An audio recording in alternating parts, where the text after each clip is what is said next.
Allah'ın şanına aydılın. Her mescide 10 adam deyip aytyadır öyle kim?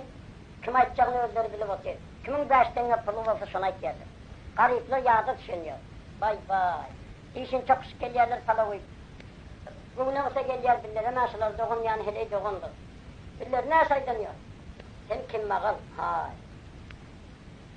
O zaman bir Rahim dağıydı bir var topakı yol kaldır, hiç kim bilmendir. Şunun yüzünden aydı gittik bunu.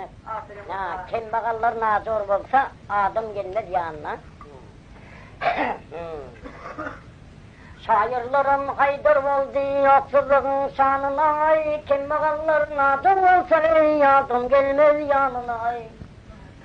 Ay yaradan Muğlam'ın özü şifa versin canına ay. Kim mağal sen bir dünyaya ya ki geldin gelmedi ay.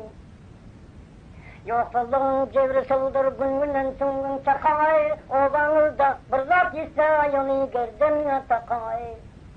Her kança doğsaşnan olsa senin tersine bakarın ay. Kim mağal sen bir dünyaya ya ki geldin gelmedi ay. Şair sen bu geplerini tapa vergin başka deyip yüreklerin coşuranda çıkargının koşkeday. Ay yakşı gelinin kucağında kimler yatar ışkeday. Kim mağallar kucağına